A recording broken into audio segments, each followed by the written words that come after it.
My guest today is David Bedford, who is an Beatles expert, and he has written several books on the subject, such as Liverpool, The Fab 104, The Evolution of the Beatles, and more. And how did you get into the Beatles in the first place?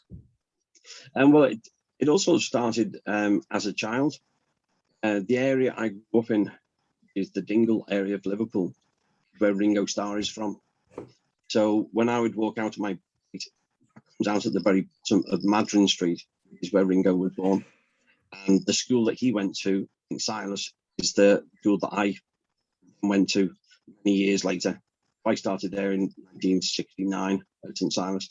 But I was aware of that, but it was it's common knowledge from the Dingle, where Ringo was from. Got married in 87. My wife and I first lived in the Dingle. Then we moved out to by Penny Lane, what everybody knows of. And we got 3 daughters. We're all born in the same hospital as John Lennon. And they all ended their primary school is the primary school that John Lennon and George Harrison attended. So I've sort of had Beatles around me all my life. It was the music I got into first. I started learning guitar. I was about 12 or 13. First music I got with the Beatles complete. All their songs, all the chords. I mean, lots of the words were wrong, lots of the chords were wrong. It was somewhere to start. I've still got. Well, I think it's the music got me into it. From school. I left school and joined an insurance company. Did a very good job. Everything go well. So the Beatles listened to the music, but more than that. And in summer of 2000, I was signed off work. I was quite ill. I was eventually diagnosed with a condition called fibromyalgia, a chronic pain condition. My doctor signed me off for a month, 3 months, 6 months, and then said, "You're not going to be able to go back to work." At the age of 35, I've got a wife and 3 young children, mortgage, sort of shattering news. Physically, couldn't do what I used to do. Took playing sport, football, cricket, golf, everything. All that was gone. I couldn't walk 50 yards without in pain. And the doctor said to me, "You've got to find something to do with your mind. You've got to keep your brain active, or you're just going to sit in the corner and feel sorry for yourself." So it coincided with a time when I was helping the school. We were trying to raise money for the playground, and we did an international appeal and raised the money. The person who responded to the appeal, Yoko Ono, and this surprises a lot of people. And she got in touch and said, "I loved his time at Dale. How much money do you need?" And we said about £27,000. She said, "Well, I'll give you £30,000, which gives you all the money that you need with a little bit extra." She's been over to the school a number of times. I met her. I'm the chair of governors at the school, and I have for about 15 years. I took the children up to John's childhood home to meet Yoko 10 years ago. She was wonderful with the children. What was your impression of her? What was it like meeting her? I was just amazed. We were inside this house, Mender. I was stood there, and we had head teachers with me, and we had about a dozen children. And she came into the room, and she's only little, and she's got cameras following her and a PA and stuff. She was lovely. She came straight over to the children, started talking to them. And then I gave her a photograph of John when he was at Dale. She'd never seen it before. I was able to give that to her. And I think it was her PA was saying, "We're going to have to go a bit quicker. We're behind schedule." And she told the PA, said, "I'm going to spend some time with the children. Can wait." And she was brilliant with them. She really was. One of the lovely things that she said was, "John was just like you, but he was at Dale School. He went on to become an international star who did so much for peace, so much for music. You can do that if you try." I thought, that's a wonderful, inspirational message to give to the school children. thought, this is not the Yoko I've read about, who's the terror who brought apart the Beatles, etc. Yeah. And so I was talking to a guy who dealt with John and George. He was writing for a Beatles fanzine. I got introduced to the editor of the London Beatles fan club magazine. I said, would you be interested in a story about Yoko donating all this money to the school? He said, yeah, definitely. I wrote the story. I enjoyed writing that, and coincided this time off work. I've got all the spare time. What do I do with myself? I said, would you like me to write some more? So I became a regular contributor. That, and just thought, I know, I'm in Liverpool. There's people connected to the Beatles here. I could go and interview them. That's what I started doing. And it was something for me to do because I had to give up work. We started 21 years ago. And okay, let's get into Beatles history, which we are going to talk about today. How did these guys meet? Did they grow up together? Did they just meet through newspaper, or how did they meet? It's an interesting story. Somebody asked me that, and that ended up in the second book that I wrote, the Fab 104, Evolution of the Beatles. The 104 people who were involved in the musical evolution of the Beatles from the very beginning, the end of 1962. Amongst these people there's the parents, the friends, different mates, everybody who involved somehow, people who taught them to play. So we think of the Beatles as the Fab Four people. There are so many different people along the way who contributed a little bit. But how the main four came together, the most important one with John meeting Paul, that was the 6th of July 1957. This was a strange coincidence. John had started Quarrymen, his group, in 1956.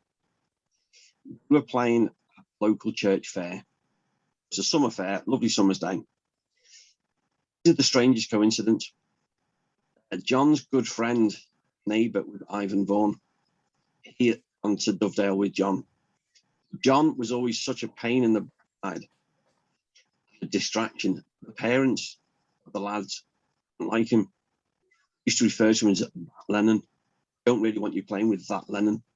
So when choosing a school for Ivan to go to, he said, "There's no way Ivan is going to Quarrybank where John Lennon is." Instead, they sent him to a school in central Liverpool, over 5 miles away, the Liverpool Institute. He ends up in a class with the lad on the same birthday as him, exactly the same day, 18th of June 1942. That was Paul McCartney. So Ivan, friends with Paul and with John, Ivan brings Paul to this summer fair, introduces him to John. It's the only reason John and Paul met.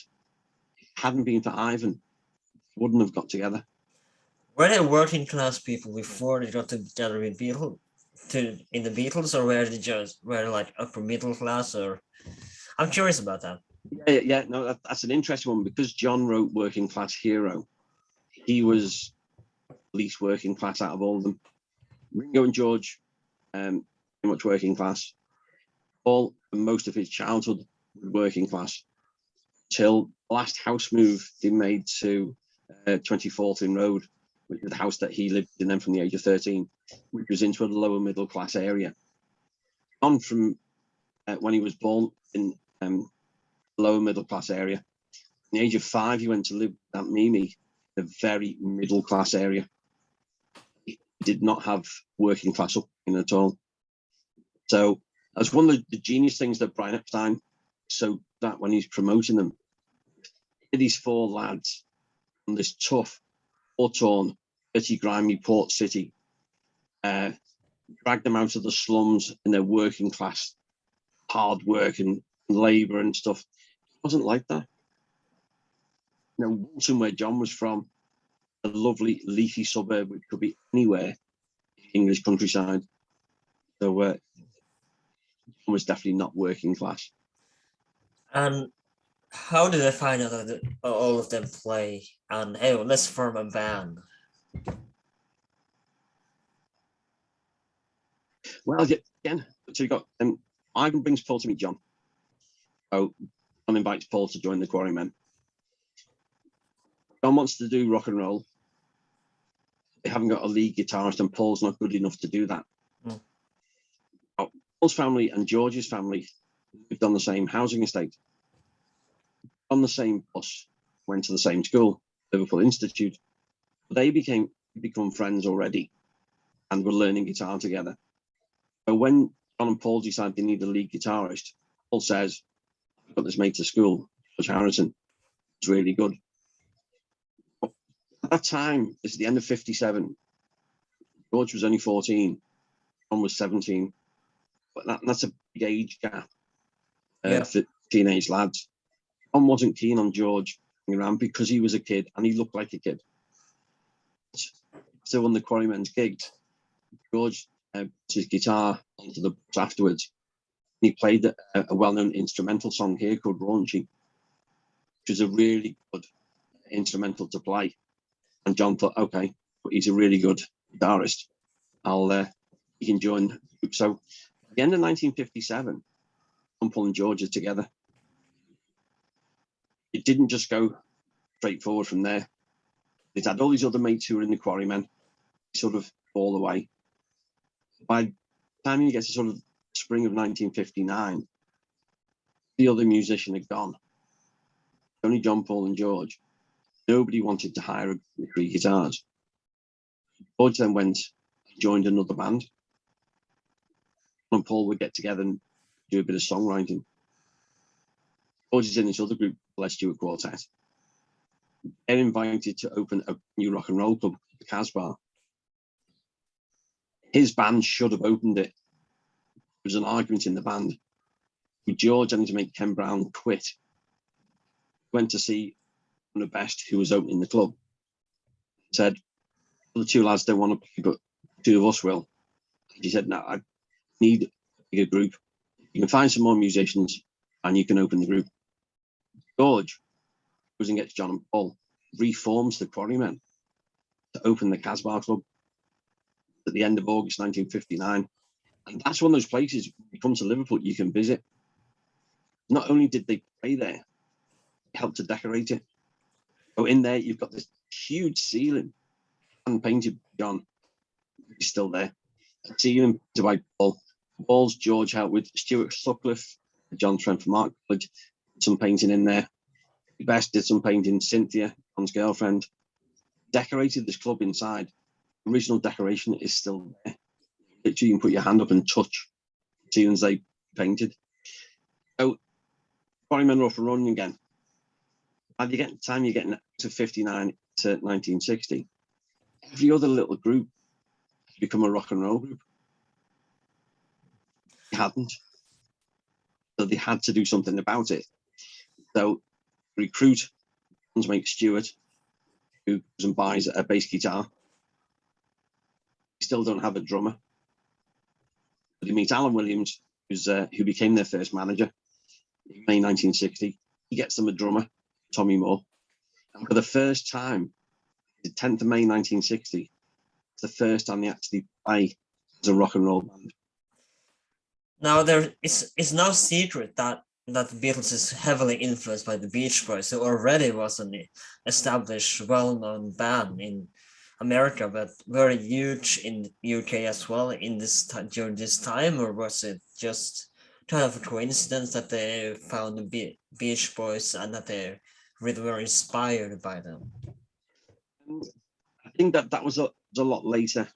At that point, the inspirations were straightforward. It was rock and roll. The influences, Little Richard, Elvis, of course, Carl Perkins. And one of the things, and this is the latest book I've done, The Country of Liverpool, is showing that roots, a lot of the music the Beatles were listening to was country music. Country music was really popular in Liverpool. We have the nickname of the Nashville of the North. The country and western scene, the whole of probably in the whole of Europe. But it was a huge, huge thing. The music Quarrymen had started playing. Skiffle music has its roots in country. Played country and western songs. John Lennon was a huge Hank Williams fan. Played a lot of Carl Perkins, who his rockabilly was it's rocking country music. Artists who inspired them like Holly, Everly Brothers, Carl Perkins, they've all got their roots in country. Elvis Presley started out in country. Roy Orbison, country. So the country music was a big thing. The pure rock and roll was a big thing for them. So to discover more American music once you get into the 60s, Beach Boys then crop up. That's where it really becomes more thing with once the Beach Boys released Pet Sounds. So you were getting the Beatles were already established and a few albums in at that time. So the main inspiration really were American artists and a variety of country, rockabilly, rock and roll, and of course discover R&B. And so all this is sort of coming together at the time, taking those influences and putting their own peak on it, their own spin. And what made we're going to Hamburg. So when they went to Hamburg in August 1960, suddenly playing for hours and hours every night, like 6 nights a week. Either become a really good band, you give up. And that's when they became an absolutely brilliant rock and roll band. How were they live the first time they started playing live? What was the live experience like for the first few times they started playing? So that you broke up slightly. What was the live experience like in the early days of the Beatles? So when they first started out as a rock and roll group, 1960, they were quite average. Now, even when they went to Hamburg, didn't have a particularly great reputation. The first group that went out there, Derry and the Seniors, their saxophone player, Howie Casey, when he was told that Williams was going to send the Beatles out, he said, "Don't send them. Rubbish, they're going to ruin it for everybody." Because he wanted the top groups were Derry and the Seniors, and the Casanovas, Jerry and the Pacemakers, Rory Storm and the Hurricanes. They were the top groups. Beatles were nowhere. They were just learning their craft. So didn't have much of a reputation. Hadn't even settled on their name. But in those early months, 1960. I want to ask you about that before you move on. How did they settle on the name, the Beatles? Yeah, so that was an interesting one. So into 1960, decided to scrap using the name Quarrymen. I'm glad that didn't stick. Had enough of that stuff, right? Forget that. So then think, oh, what else can we be? But of course, their hero, Buddy Holly, and it was Stuart Sutcliffe who actually said, "Oh, they're the Crickets. We can be Beatles." Sex. And John started playing with the letters and thinking, well, the first way Beatles was ever written, it says Beatals, like towels. It's like we were all opposition. It's all. And we're the Silver Beatles, and Beatles spelled with a double A. Silver Beatles with EA. Silver Beats on occasion, and Beatles with a double A. Then Beatles EA in sometime in June 1960. That's when they settled on they were going to be the Beatles. Let's just be happy they stuck with that. Yeah. Well, it's funny because when promoters would say, "What's your name?" They say Beatles. I think, what kind of a stupid name's that? Mm-hmm. Most of the groups never gonna catch Sean. Oh, exactly. You'll ever pay attention to them. And they were always, like Rory Storm and the Hurricanes is always somebody and the somethings. John, he was a huge personality, but didn't have the massive ego. He didn't want to be John he was the leader of the band. he never wants to be John and the Somethings. He wants to be the group name. Yeah. People could not understand a long time why Beatles, it was a stupid name. People, all they would think of insects. It doesn't make sense. So when they came back from Hamburg first time in the 1960s. Yeah, and by the way, how did they Hamburg, you mentioned that they didn't have a great reputation when in Hamburg, but how did it change when they came there, or did it remain kind of the same? That Hamburg is what made them. Went out there, and of course, it only acquired the latest drummer 3 or 4 days before they headed out to Hamburg. So they'd had one rehearsal session with him before they set out there. But get out to Hamburg and realised their living quarters are behind a cinema screen, dingy little rooms. Playing on this little stage at the Indra Club. This is where I learned one of the hardest things for them was the promoter, the Koshmeter was saying to them, you've got to play 6 or 7 hours. Now, in those days, most records were between 2 and 3 minutes long, most. Try and work out in 6 hours how many 3-minute songs you need. It's a hell of a lot. So one of the things I learned, particularly from another musician, Tony Sheridan, learned how to make 3-minute song last for 5 or 10 minutes. How to bring variety into the arrangement. You've got to do it, because otherwise you've got to learn so many songs.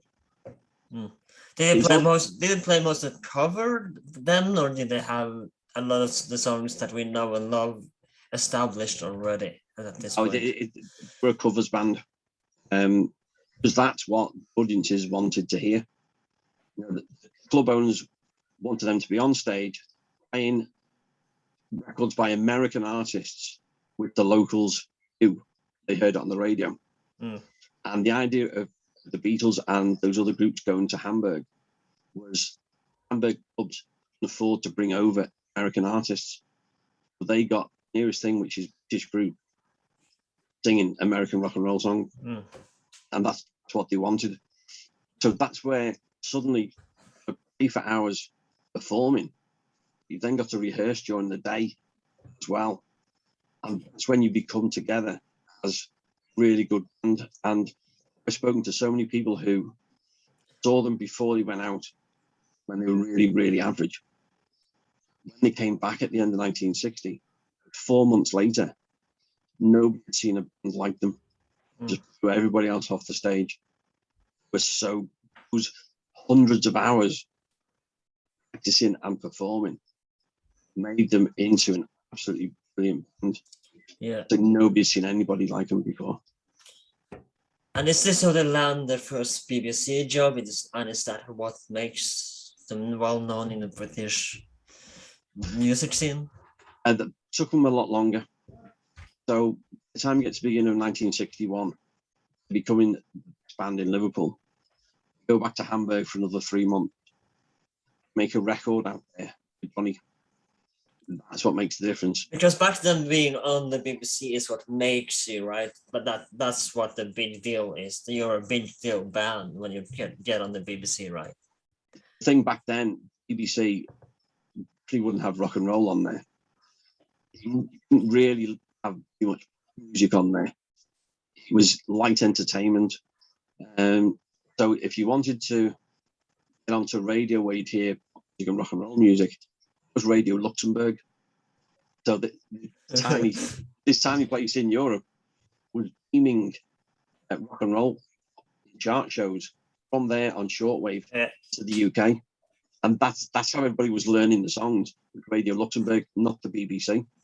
Really? I thought, because I imagined that BBC would be the place to be, you know, that's where you wanted to show off your work. That's how you got famous. If they would have done it, yeah. BBC wasn't interested. Really? Yeah. We're not into pop music. We're still very old fashioned. So it was getting your records played on Radio Luxembourg. That was the big audience. Or the best way to promote records and what you're doing was to perform. And if anybody says the Beatles were lucky, trust me, in my first book, Liverpool, I think there's 109 different venues that played just in Liverpool area. We're playing 2, sometimes 3 times every day, because the more you play, the more money you get. And of course, once we made this record out in Hamburg, it came back to Liverpool. Is Hamburg where it made the first record? Really? Yes, June 1961. Bonnie. They acted as the backing band. Well, was it a live record or was it like just studio record? No, it was studio. It recorded a international producer called Bedford. And he went to, it's like a theatre. It used it for recording. He spent a couple of days over there with him. Lead singer and the main person was Tony Sheridan. He acted just as his backing band. Weren't called the Beatles, they were called the Beatles. So when that was released, only released in Germany, some about October 1961. I'm much in West Germany than not East Germany. Absolutely, yeah, completely, yeah. The only on Polydor in West Germany. So they came back to Liverpool and were telling all their fans an order our record. Fans were going into the biggest record store, which was Nems. We want My Bonnie by the Beatles. Record store manager with Brian Epstein. He tracks down the record, reports them, and they sell out straight away. But as he sells records, he's interested in a local group with fans who can sell records. And you meant, does it take? So it's well received in Hamburg, but how did you talked a little bit about this, but how are they received in the UK when they come back from Hamburg? How do they? Yeah, how are they received? Well, in Liverpool only, stay to your local area. And did they think that they would remain did well in Hamburg? Now we're gonna get huge in the UK. They only thought in terms of Liverpool initially. Down in Hamburg, they're going to be the best in Liverpool. The dream was always he wanted to be professional recording stars. Wanted and probably thought of, like most of the other names of the time, like Richard and the Shadows, Tommy Steele, Fiore, these people who had record deals were big money in Britain. They would have settled for that. When we first came back from Hamburg, Liverpool fans at the concerts and the one with Litherland Town Hall on the 27th of December 1960, all the other groups were buzz bands. They played songs exactly like were on the record. And now if we go to a concert, we go and we watch the band perform. Then you didn't. Behind us, dance bands. And was hired to play the music. Everybody danced to it. Yeah. The Beatles played, instead of in nice suits and ties, be respectable, playing songs like the records. We were in jeans, cowboy boots, the jackets, and hair. Everything turned up loud. Yeah. Curtains went up. All launches into Long Tall Sally. Instead of dancing, everybody stopped and went to the stage and they clapped and they cheered. That was their first little taste of Beatlemania. Nobody had seen anything like that. But when did they start writing these songs, these iconic songs? Basically, every song, Beatles song is an iconic song at this point. But like, when did they start writing original songs and try to perform them live? And how? Again, I want to ask this kind of the same question, but how are they received? Like when they start to write original songs? Well, started writing original songs very, very early. When John and Paul met in July '57, started writing, playing with, writing their own original songs. Wouldn't dream of playing them. Were they scared of that they will that the crowd would run? We want cover songs, we want American songs, and not original songs. Well, exactly. That's when you, as a band, as a dance band especially, nobody's going to dance to a song they don't know. Mm. Now, what happened was one of the main reasons they really started writing lots and lots of own songs was at the end of 1961. The top in Liverpool, there's a lot of other competing really, really good bands. For a small city, at the time our population was probably not much more over 500,000 or 600,000. Liverpool is not. We had over 300 bands. You need to stand out, Yeah, against the top bands who are there. If you're all doing exactly the same cover songs, well, it's difficult to stand out. Even if you do a slightly different arrangement. If you write your own songs and perform them, they're really good songs, nobody's going to copy you. Yeah. That's what they had. They started doing their own songs. They were well received. So they stood out then as different to all the other bands. That's what Brian Epstein liked when he first heard them at the Cavern. They were still in the black leathers, scruffy and messing around and stuff. Yeah. One of the songs they did was Hello Little Girl, which was quite an early song of John's. And I listened to it and thought, that's a really good song. They can write more songs. You could have a big career. It's them doing an original song. I'm interested. And Brian was the guy with the contacts in the record industry in London, got them to Liverpool. If it hadn't been for Brian, UK would never have known them. The world definitely would never have known them.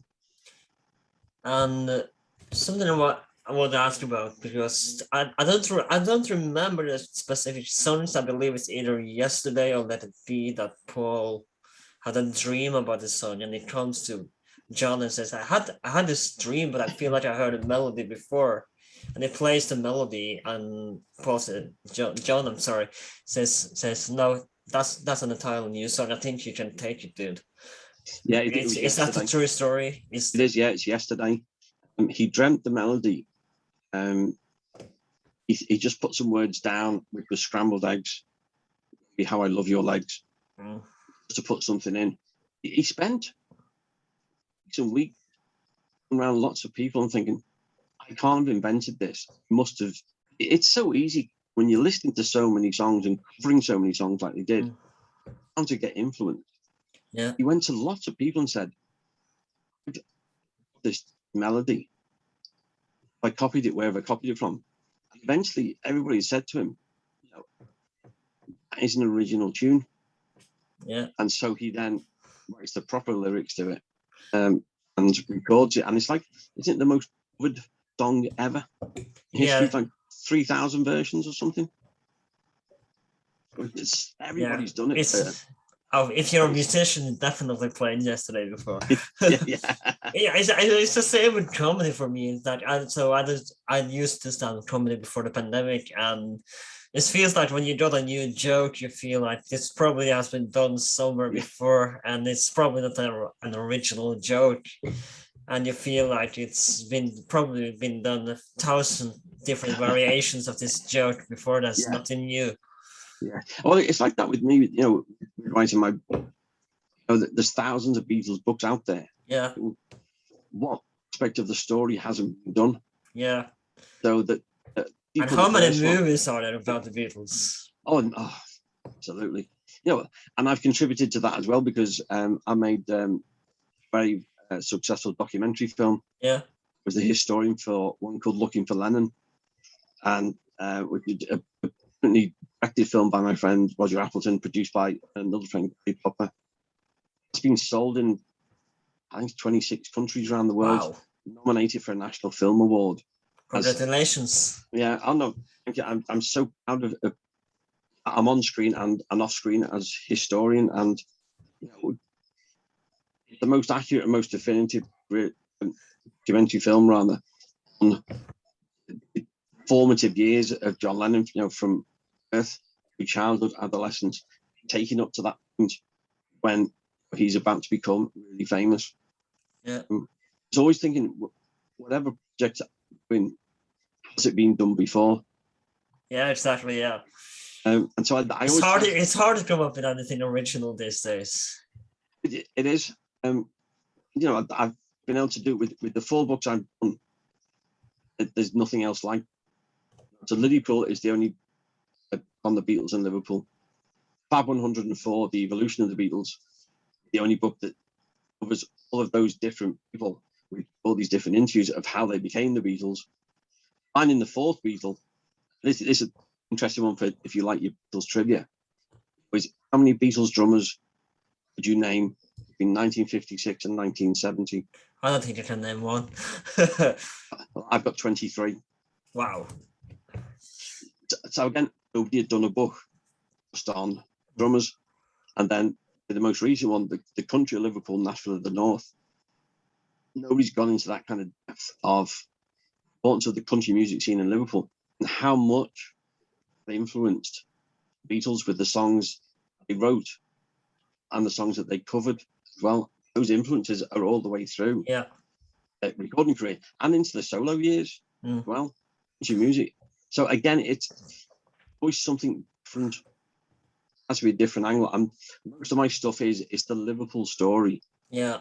Told in different ways, because the phrase I had for first book was, understand the Beatles, you've got to understand Liverpool. Yeah.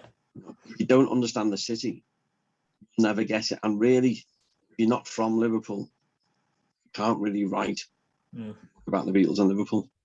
Yeah.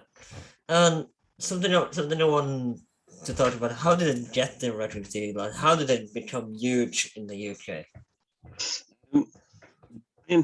With his contact in the record industry, an audition at Decca Records, 1st of January 62. Is this a huge company or is it not a small medium? Oh no, it's huge. No, Decca is one of the biggest. He also had artists in America as well, but a huge international company. Beatles failed the audition. Decca turned them down. With the only company actually give an audition, everybody else, big and small, turned them down. Mine ends up in front of George Martin, Parlophone Records. He gives them an audition, and he listened to it and he thought, yeah, that's sort of okay. It was more personalities of John, Paul, and George really came through, and the fact that they had some original songs, he took a punt on them. He thought, give them a go. He gives them a deal. You get that summer where he's replaced by Ringo. That's one of the biggest mysteries in Beatles history since 1962. Why was Pete sacked? I solved it. I worked out everything that had happened. That's in the Finding the 4th Beatle book. I could prove he was actually never sacked. He was tricked into thinking he was being sacked. And I interviewed Epstein's lawyer. Why didn't they want him in the first place? This is where the Beatles rewriting history, looking back. At the time, he was very much part of the band. His sound, they called the Atom Beat, was so much behind the dominant sound they created in Hamburg and back to Liverpool. It was integral to the music the Beatles presented. The problem was when they went for the audition with George Martin, Ron Richards, who was like producing the session, said to George Martin, I don't think Best can do what I want him to do in the studio. We'll need a session drummer. So George Martin tells Brian, if they get a contract, if they make a record, use a session drummer. That was quite normal practice back then. Yeah. I didn't understand that. He says to John, Paul, and George, George Martin doesn't think it's good enough. You think, well, he think when we're playing live, but this is our last chance for a record deal. If we get the contract, we're going to have to replace him. Is this a Ringo comes into the scene? Well, some people again like to rewrite it and say it was always going to be Ringo. He was the only one being considered. He wasn't. I mean, He was one. was it working for that guy at this time, or was it just randomly selected? No, the new Ringo, they'd met him first when they were out in Hamburg on that first trip Hmm. in October 1960. Ringo was the drummer with Rory Storm and the Hurricanes. They were the top in Liverpool until they were overtaken by the Beatles. So got to know Ringo. They knew him. It's a bit of irony there. Well, there is, and that's Ringo always seemed to find himself in the top groups. He was in the skiffle group. Liverpool. He joins Rory Storm and the Hurricanes to become the best rock and roll group. Overtaken by the Beatles, and he joins the Beatles. Ringo was a very, very talented drummer. Still is a very, very talented drummer. He was one of 4 drummers who were asked to replace Pete. The other 3 turned Epstein down. Ringo was the guy who said yes. Now, that may sound like that's a bit random. He was lucky. Ringo's the only guy who could have done it. And that was the whole point of defining the 4th Beatle, was in the end, it's that journey.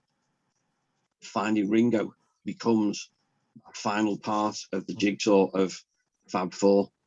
And even if he wasn't the first asked, it doesn't matter. None of the others who were what Ringo did. And always in Beatles history, right will come along at the right time. It's like this. It's like when in a scene with Mötley Crüe where Mick Mars in the movie The Dirt, where Mick Mars come in and is fired, just randomly fires the guy who was before Mick Mars, and I'm the guitarist now. Yeah, and that's it. But we've got to replace Pete for making records. We need somebody else who will do it. Ringo, he had to embrace a variety of drumming styles because Rory from the Hurricanes are used to playing it like a summer holiday camp. Couldn't just do straight hard rock and roll. Yeah, He needed more variety. He knew in skiffle, he grew up through that with jazz, with country, with rock and roll, with variety. So he could play so many different styles. And the way I always describe it is best left the summer of 1962. That was the end of the Beatles. They were a great rock and roll covers band. When Ringo joins, that's the birth of the Fab Four. They're there to make and record original songs and make albums, become pop.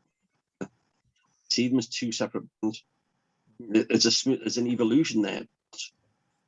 nobody has even heard about the Hurricanes, so Yeah. you see.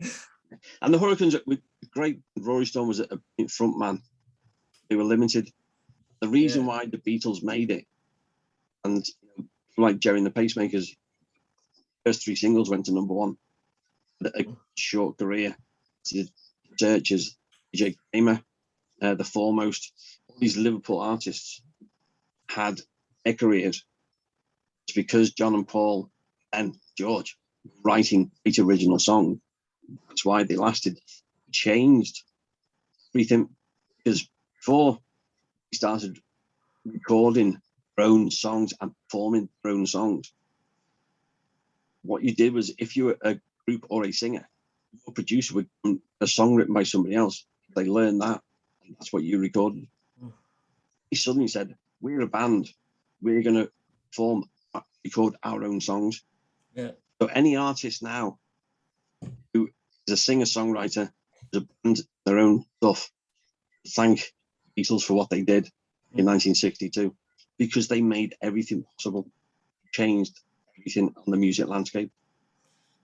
Do you think the Beatles would be as popular today if they started off, let's say, today versus 1960s when it really took off? Do you think they would be as famous? It's one of those things where a song will always be a good song. And it's why so many people still listen to Mozart and Tchaikovsky and Beethoven. Yeah. And back centuries, still listening because it's great music. And music will always be great music. And that's why we're over 50 years since they broke up. We're still talking about them. And we still will be in 100 years, 200 years, because what they were great songwriters and creators. And is what's going to keep them there, is music. But it wouldn't have mattered the way when we got together. Genius was there. Yeah, Use the influences, absolutely. and they would have created. But do you think it was something about the band to the right people at the right time that it wouldn't be the same if it was different group of people making these songs, same songs, but it was that it just was the right people at the right time? Yeah, and the right city. Mm. Liverpool, and that's why I've always been so passionate about writing the stories about Liverpool. It's a very unique city, and whether you're looking at the country influences that I was saying, it is seaport. So many different nationalities, people living here. You've got sailors bringing in music, and that came from Liverpool. All these records were coming here and getting passed out amongst the group. Yeah, Getting introduced records before they got anywhere else in the UK. But when you've got unique mix of a cosmopolitan port with lots of musical influences, very strong Irish influence, very strong American influence, you get geniuses together. Again, it's that moment in time, 1956, when John starts the Quarrymen. You've got Lonnie Donegan doing Rock Island Line, which was the skiffle music. It's what started lots of the group. yeah. And you've got Long Tall Sally, Little Richard. Then you've got Heartbreak Hotel by Elvis. Yeah. And then you've got Chuck Berry, Buddy Holly. All that at a time when in this country, Yeah. the idea of the teenager there for the first time. Before that, you went to school, left school, you got a job, you dressed like your dad. Yeah. Suddenly, You knew where you came from. Yeah, absolutely. Now you have teenagers who were sometimes still at school or just started work, had money for buying records. You got the birth of rock and roll. You got teenagers with money. And then you've got music craze in skiffle, which got people playing guitars, forming groups. All this comes together. People, right time, right place. It could only have happened in Liverpool.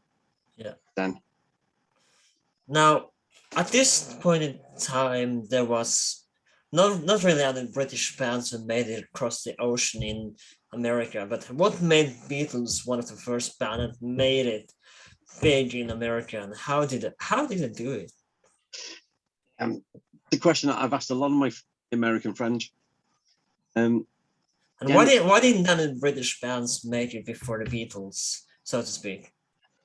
I'm sure that maybe I don't know if there was anyone before Beatles, but those are this band is one of the most famous ones that made it one of the first, if you will, that made it across the ocean. Yeah, that changed everything. Part of it is timing. So at the end of 1963, the Beatles had done their UK tours, one albums, singles, television appearances like the Royal Variety Performance. And so the newspapers were full of Beatlemania. And then photographs, and that news was making it across to America.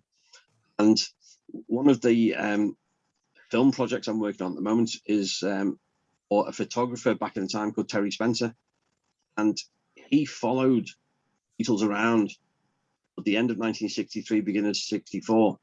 He was a photographer for Time Life, which was like the biggest read magazine in America. This huge article all about music starting to get played over there, and suddenly, yeah, a chance to go on the Ed Sullivan show. But Ed Sullivan had come across the Beatles a chance. And they were on the way back from Sweden. Is Ed Sullivan the reason why America made it big? Because it was one of the biggest talk show hosts in America at the time. And that so was the show. Every family watched Ed Sullivan show. And he was in London Heathrow Airport when the Beatles came back from Sweden. And there were loads and loads of kids screaming for the Beatles at the airport. Sullivan's walking through, said, "What's all that about?" He's told it's about this group called the Beatles. But in his mind, he now knows who they are. He reads about, he thinks, we really need them on my show. Yeah. A concert booked at Carnegie Hall by a guy called Sid Bernstein. So the timing is perfect. You get invited to go on the Ed Sullivan show. The time they land at JFK Airport, New York, everybody's talking about them. Of course, the personalities, when they were doing their press conferences, they use humor. That's quite natural for Liverpool people. Humor is just a way of life. They were answering some of these stupid questions with funny answers. So they came over really well. Music was coming out, hit number one with I Want to Be Your Hand. I Want to Hold Your Hand. Yeah, one of my favorites. It's a great song. It gets to number one. Absolutely. So by the time we get on the Sullivan show on that Sunday night, 73 million Americans watching them. 73 million. And that's it. Mm. They were made. So everybody wants them. Yeah. So they conquer America. June, they're doing a world tour. Nobody had done anything like that before. Crazy stuff. Crazy. But Elvis didn't even perform outside the United States. I mean, he was in a service in I believe in Germany, but he never performed outside the United States. Absolutely. I mean, I'd loved him to perform in Britain, but he never did. Nobody done a world tour. I mean, Jerry Lee Lewis was about to perform in Britain, but he just for some reasons that I'm sure most of us know, he never hit it over there. Yeah, that's a whole other topic, isn't it? Oh yeah. And mutual geniuses, but nobody seen. I think it's I got the Rolling Stones described them as the four-headed monster. You weren't getting an artist who went around John Paul, George, and Ringo, separable, answering for each other, making jokes. It's so hard to keep up with them, and their personalities came through. Yeah. Again, we were saying just before, it will be remembered because of music, and that's in the end, that's what it'll always be about. Yeah. Music. Yeah, and you mentioned Rolling Stones, and how are they influenced by the Beatles, and how did them and Rolling Stones and Beatles get along when the Rolling Stones first started getting on the scene? Well, it's an interesting one because their manager Andrew Lou Golden is very, very clever because he created them as the opposites of the Beatles. So the Beatles, when they started, a clean cut suit, hair, everything like. Yeah, I think I remember watching a documentary about them, and they said like, Beatles, we can't have just one nice band in Beatles. You gotta have somebody to be bad guys or something like that. So the Rolling, it's not what. When everyone wanted to marry the Beatles, nobody wanted their daughter to marry Rolling Stones. Yeah, I think that's still the case. But yeah, so they were portrayed as the boys, actually were really good friends with each other. And first hit Rolling Stones had the Lennon-McCartney song, I Want to Be Your Man.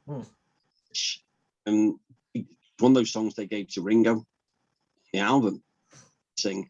He gave that to the Rolling Stones, and that was their first big hit, I Want to Be Your Man. So they did so much together. If you look at the cover of Sgt. Pepper, right down in the corner, there's producing the Rolling Stones. So many things together. Mick and Keith Richards really looked up to John and Paul songwriting. Thought, okay, that's how they do it. We'll study what they do. We'll learn to do that. And so influence was there, and just wanted to be sort of, it's the opposite image. I think John was always a little bit jealous at the start because he was the wild one. He was the rock and roller. They were doing pop songs, and he got a bit fed up at first. Of course, once they got the success, and they'd had 3 or 4 years, they could do whatever they wanted, dress however they wanted, record what they wanted. Yeah, had complete control by then. No, I don't think anyone remembers, but the first Rolling Stone record was complete cover songs. Well, yeah, absolutely. They thought, well, that's what we like doing. You know, we're into our we'll do some of that, and it was doing nothing. But popular on the local scene was the Lennon McCartney song that gave them their first hit. Yeah. Helped them to make it. So there's always that friendship and great respect. You know, as we saw, you know, the other day, Charlie Watts died. You know, there's Paul McCartney right on, you know, and giving his tribute because they stayed friends. And it was nice. And I think when the Beatles were inducted into the Rock and Roll Hall of Fame, Mick Jagger, who did the introduction, and you see it on YouTube, it's a fabulous little speech. And they said, we heard Love Me Do, that came out. Well, hang on, how can that, you know, these lads from Liverpool, because it had that sort of bluesy feel to it, with that harmonica sound. I thought, we want to do a bit of that. So that there was a rivalry, but it was a very friendly rivalry. We used to support each other. It was done with to say, oh no, this tension, you got to have this between the two of them. In reality, that wasn't there. They were friends. Did the fans love the rivalry though, or did they really care about it? I'm a Rolling Stone. I'm a Beatles fan. You champion both kind of thing. Not kind of like moral this. You champion both. Absolutely. I mean, we were saying Liverpool, you're taking sides. You know, the first things you want to know, you're Catholic or Protestant, support Liverpool or Everton. You have to take a side. And all the people I've spoken to, it was, you know, were a Beatles fan or a Stones fan. Very rarely for both. And it's a typical thing with fans, isn't it? You know, you have your loyalty. You want to stay loyal to your band. Yeah. Now, another rivalry that's happening at this time, when they do the Ed Sullivan show, they become conquered, like you said, America. But another rivalry, another band that noticed them, and which is already well established, this, like you said earlier in this episode, at this point, is the Beach Boys, and they don't like that the Beatles, because they kind of sound like the Beach Boys, and they kind of really heavily inspired by them. How did they feel about the Beatles? Is this more a serious rivalry for them? Is this serious for them that they don't want to be has-beens in a way? Yeah, I think again, it's like with the Stones, just the utmost respect between the two groups, and what you need to bring the best out of anybody is a really good opposition.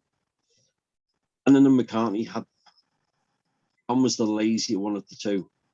So when it comes to do an album, right, we've got to talk about this. And Paul says, well, I've got 8 songs here.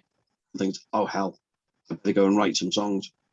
So Paul could bring the best out of John. John writes a brilliant song, and Paul thinks, I'm going to have to beat that. So that really helped them. And when you see another group doing well, it pushes you. So I know Paul has always said, you know, when they heard Beach Boys sound, he said it was so different, and it's like so pure that, you know, if you've got to describe this perfect song, God only knows. He said, you know, you listen to that Beach Boys, everything about the song, like as close to perfection as you could get. So you've got this rivalry with sounds coming out, and with Sgt. Pepper, and what the Beatles had done with Rubber Soul, the Revolver, into Sgt. But they were evolving. Again, it was taking influences of what they could hear, then put their own spin on it. So personally, I mean, I like a lot of the stuff the Beach Boys did. I really do. I think they were geniuses. Absolutely. It's fantastic. Strangely enough, but sounds, personally, I don't think it's a particularly good album. It's got a couple of standout tracks, but I don't particularly like it as an album. I can't see where they were nicking ideas off each other. I don't really see that. It was more what they were experimenting with and what they were trying things out with. I think it was every time one of them came out with something brand new, sets a new standard. The other ones have got to go, right, well, we've got to, it's healthy competition. And when you that healthy competition, you always get the best. But you get a little bit of that touch in the movie Love and Mercy about the biopic about Brian Wilson, where it is mentioned that the Beatles are getting used and that they kind of can't get behind them in a way. Yeah, and again, that spurred them on. And a similar thing in the UK, I think, as in America. In the UK, suddenly any artist from Liverpool was really popular. Well, because the media were based in London, whether it was television, radio, or newspapers, he didn't like the fact that these artists from the north, there's only like there were 200 miles between us. I say it's almost like being a separate country. He didn't like the fact that there were these artists, particularly the Beatles, coming down from Liverpool, becoming the most popular. Yeah. They had to find their own Beatles, and they found the Dave Clark Five, and they put media put everything behind the Dave Clark Five. Now, who were very, very good. And Dave Clark himself, a very shrewd businessman, learned all the mistakes in a way the Beatles have made. They got behind that. So we had the British invasion. And then imagine over in America, you don't like to be invaded. So it has to then, again, it's that moment in time where stars like Elvis, Little Richard, Jerry Lee Lewis and Chuck Berry, popularity was on the wane, had the sugary songs over there, and they weren't quite sure what was happening with American music. The Beatles come over, change everything. So then that spurs on Americans start in their groups like the Byrds. You know, it was so heavily influenced by the Beatles. Yeah, you start getting all this new movement of American artists, then inspiring each other. So Lennon comes on the scene. He inspires, particularly John Lennon, with his songwriting. There's always, if there was somebody new out there and they had something really good, he's always going to inspire and influence. Yeah, absolutely. Of artists. And so it was always healthy competition. Because if you're at the very, very top, you wouldn't say they were like enemies in a sense.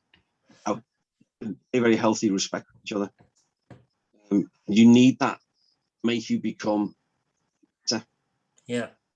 But if you've got nobody challenging you at the very, very top, what do you do? If somebody's challenging your position, you know you've got to be on the top of your game to do the very best. That brings out the best in everybody. And something I'm wanting to ask as well is Paul, the relationship between Paul. You mentioned at the end that you said before, you mentioned it briefly, but what was the relationship between Paul and John like? Because I heard that they kind of didn't get along, that they didn't really get along, that they kind of annoyed each other like brothers do sometimes, but was it that they didn't really get along, or did they get along greatly? At the very beginning, they were as close as brothers could. The fact that Paul had lost his mum to cancer when he was only 14. John's mum was knocked down and killed in a road accident when John was 17. Happened the year after John and Paul met in 58. Lost his mum. But that put them closer. Did so much together. Songwriting was always together. It was never a 50-50 songwriting partnership where they sit down and say, let's write a song. One of them would come up with like 3/4 of a song. Come to the other one, they would help them finish it. But you get the exceptions like Yesterday, which is it's a Paul song, where most of the time they would help finish off each other's song. That was the partnership. That was going well. Eventually, when you've done that for a few years, as you say, any family, siblings fall out. And it spent so many years living in each other's pockets. You know, they didn't have the freedom to go out and relax because they were so famous. By the time this thing happened to him with Brian Epstein dying, which is what the anniversary coming up, 27th of August in 67. Once he was gone, no Brian was the figurehead. They always said they wouldn't have another manager. What do we do next? And all the right reasons, we're trying to keep the group together, to drive them forward, change the dynamic. So he was more of a leader and manager within the group, where John had always been the leader of the group. Now, really writing completely separately, having their own stuff, and their own project as well outside of the Beatles. And the sad thing is, and this is what will be revealed when the film comes out to this year, reached this stage by the end of the Beatles' career, where you would very rarely get all four Beatles recording studio together. Ringo quit on the White Album, came back. George quit when they were doing Let It Be, and came back. John and Paul weren't speaking by the end of it for quite a few years afterwards. They got acrimonious that couldn't be in the same building together. Certainly weren't operating, certainly weren't writing together at all. They were so far apart. That was the end of it. The beginning. Was it arrogance, do you think? Or do you think it was I write better songs than you do? Don't you even think about comparing yourself to me, or was it other factors that played into it? Yeah, no, it gone beyond that. But they had different writing styles and always did have. But, you know, they were older. They'd also been experimenting with various different which is never healthy. Of course, all the relationships have changed. One's now with Yoko. Paul's married Linda. Roger's with Patty. Ringo's with Maureen. You're getting families then. So the people you spend time with tend to be your spouse. Yeah. But that's different, and Yoko wasn't that popular. And I want to ask you about that before we move on. How did John meet Yoko, and how did they come together? And is she as controversial as the media wanted to portray her? As this I'm going to hesitate to use the word this woman who wants to ruin the Beatles. Yeah, I think she's been a very easy scapegoat to somebody to blame at the feet of Yoko. It's part of it, only part of it because John wanted to spend every minute of his life with her. She was an artist from Japan, American upbringing, comes to Britain, starts this art exhibit, London, to like a preview, and they have conversation.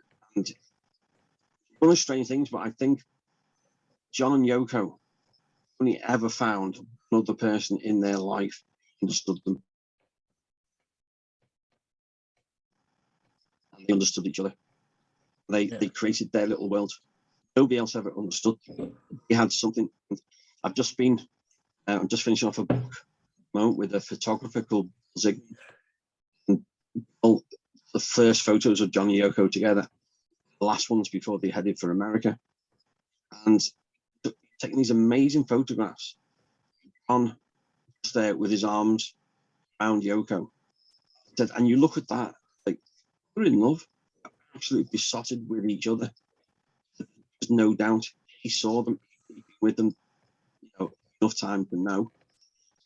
So we were wrapped up in each other. But they were starting to do their protests. Everybody was doing their projects outside of the Beatles.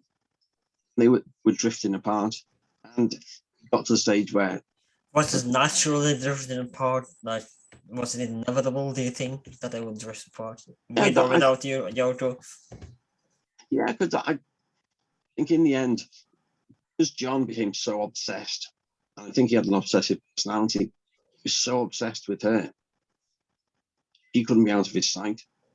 But John broke a rule, which was wives and girlfriends in the studio. John insisted on Yoko being in the studio with them. It changed the dynamic, but they couldn't themselves. So once you start setting the equilibrium that has been established, there's going to be animosity, and then builds. You got a mixture of being together for years, being stuck in each other's company, but you couldn't have a lot of freedom because they were so famous.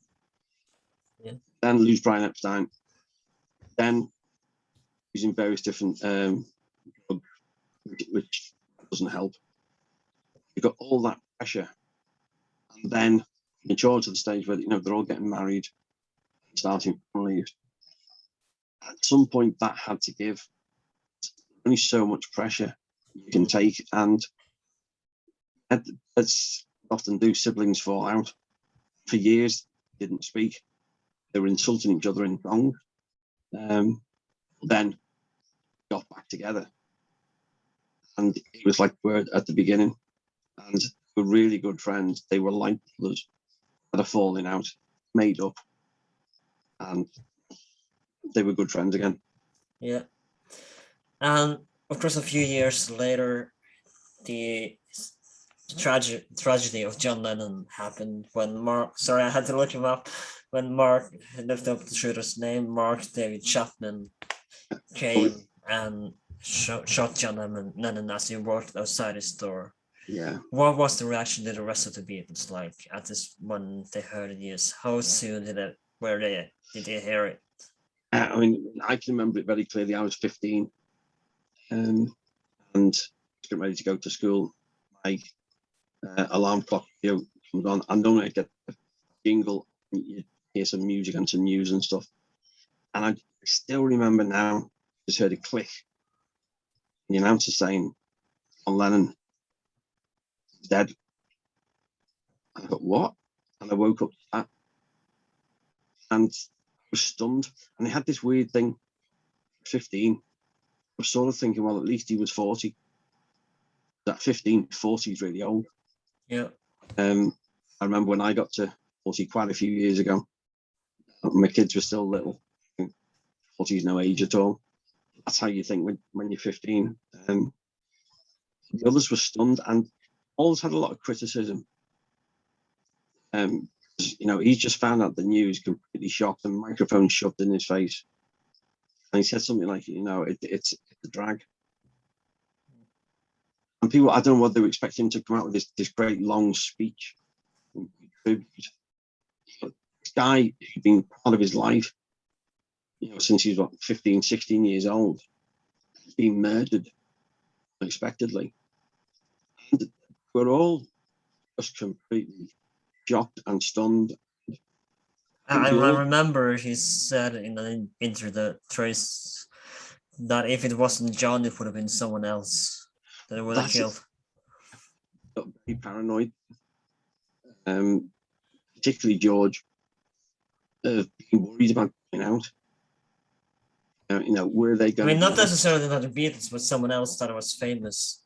Well, would have murdered someone else that was famous. Yeah, and I think anybody in the entertainment business got very, very scared when you realised one of the main reasons John settled New York was that he found a place where he was free and he could walk on the streets and say hello to people and not get blood, which he couldn't do back in the UK. It was that freedom and that accessibility, which led to him probably be murdered at the age of 40. And what is the overall influence of the Beatles that they left in the legacy? So like we were saying before, with singer-songwriters performing their own music, gave permission. All these other amazing artists came after them who were writing and performing their own music. But everybody today, that's what changed. Standard idea of the group of four, guitar, rhythm guitar, and drums became the staple heart of, which is still now guitar-based bands. These fads come and go.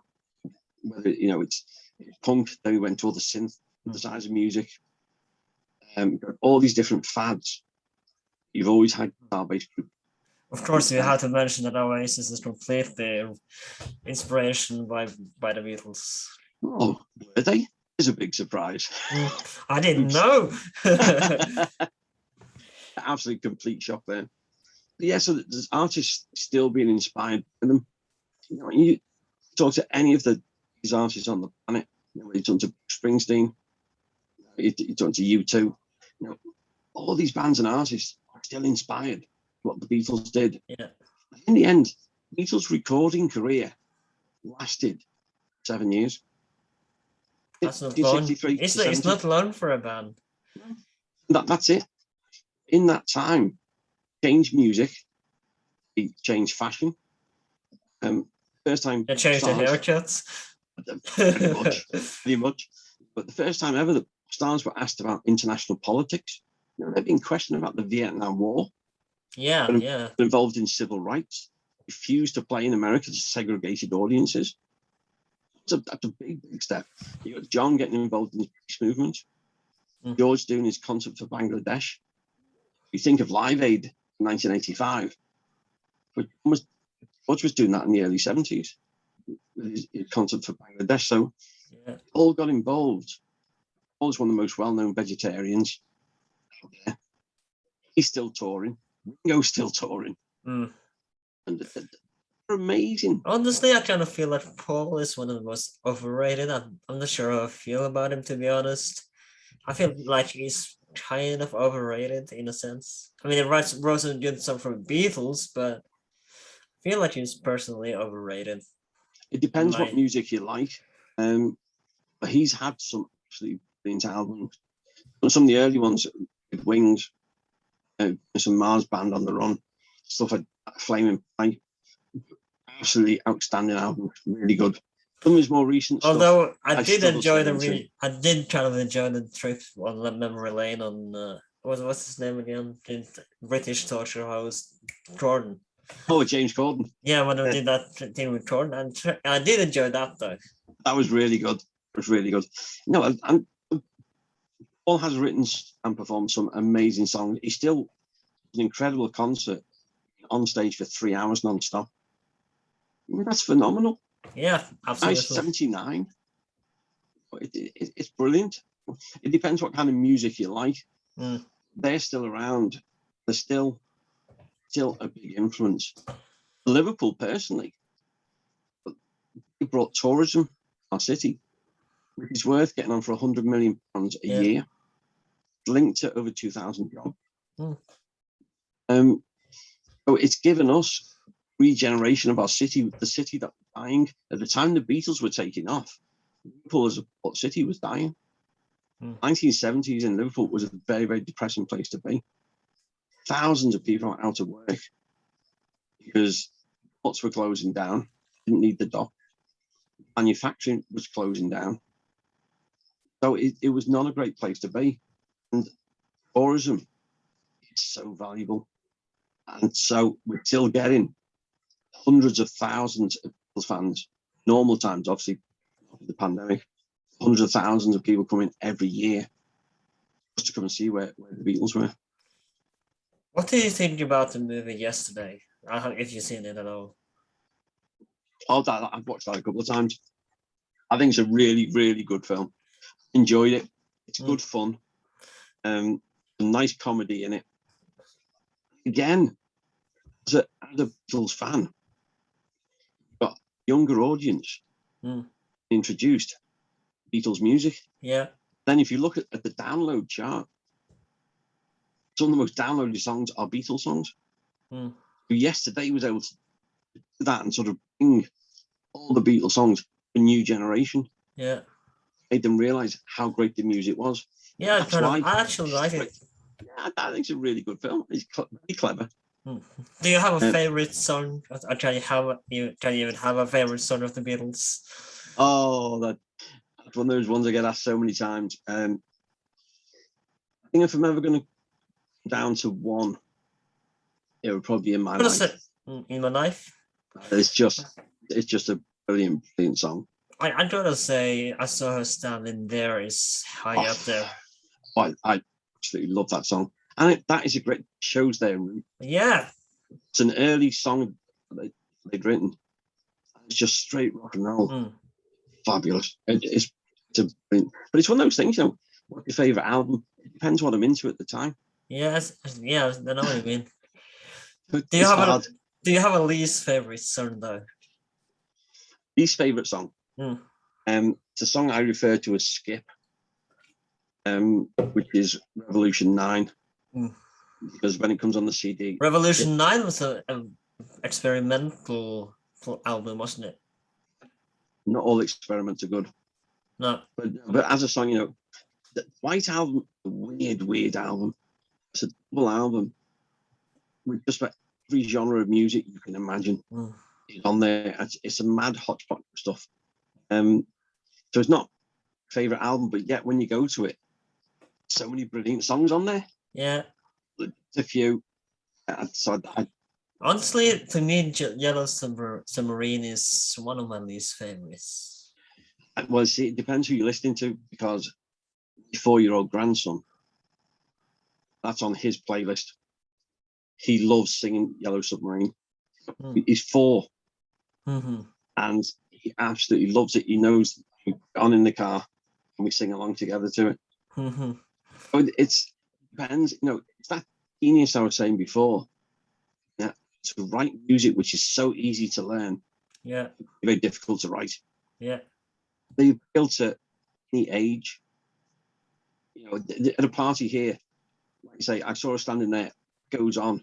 Yeah, absolutely. Everybody's up, any age. It's something about music that makes you just want to move and you like da da da da, and it's just like brilliant, genius, and yet it's a straightforward, absolutely simple rock and roll song in a way, brilliantly written, brilliantly performed. But still, it's original in so many ways. Oh, absolutely, and that's the genius of it. You look at the whole recording catalogue of songs, whatever style of music you like. Yeah. If you like it, your heavy rock stuff, stick Helter Skelter on. That was groundbreaking. What they were doing.